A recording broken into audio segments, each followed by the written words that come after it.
We're back. I'm excited to sit down with human rights advocate Venita Benitez. Venita, welcome to the show. Thank you so much, Leslie. I'm happy to be here. You are so welcome. I'm glad to have you here. Yeah. You know, I want to talk about your advocacy work before we really get into what the National Freedom Day is really about. Okay. Tell us, as an advocate, what are some of the things that you're advocating for? Well, in 1948, there's a Declaration for Human Rights. It was approved by the General Assembly, which is national and international, and I was able to focus on the human rights, and that is freedom, justice, and peace in our world. And that's what it's about. When we talk about the National Freedom Day, it's annually on February 1st. Yeah. And so it really commemorates President Lincoln's, he signed the actual resolution.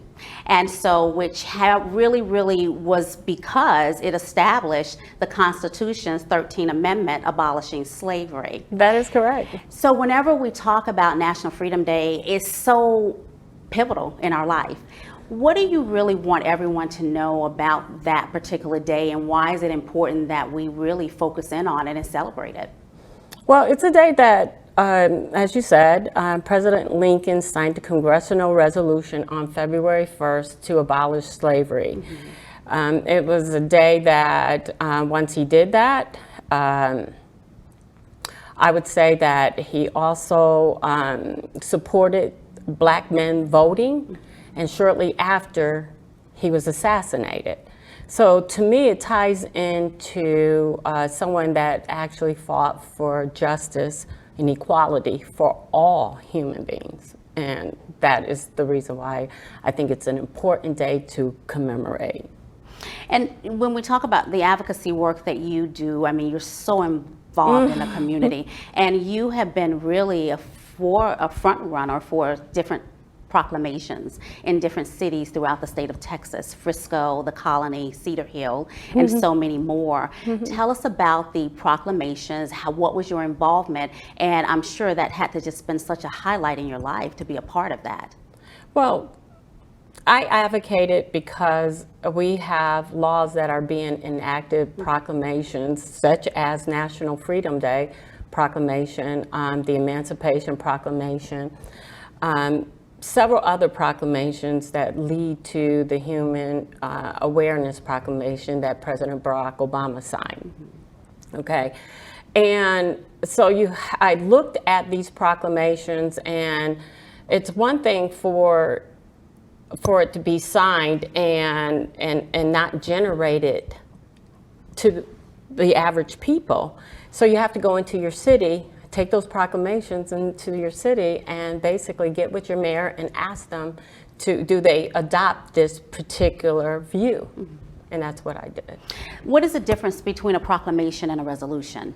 Well, the proclamation, I believe, there was a girlfriend by the name of Bonnie Marshall who, when I told her I was lobbying for National Freedom Day proclamation, and she said, "We don't need another proclamation, we need a resolution, Venita." And I was like, well, what's the difference in the proclamation and the resolution?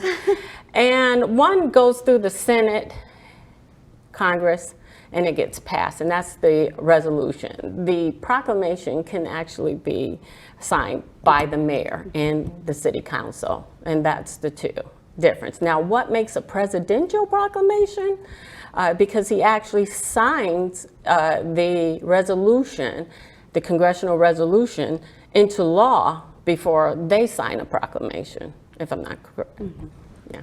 Now, I know you're very involved with human trafficking as well. So there's 24.9 million individuals, unfortunately, that are exploited through human trafficking.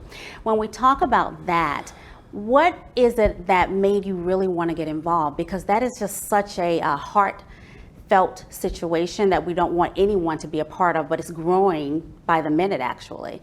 What was it about it that really that you wanted to get involved and help?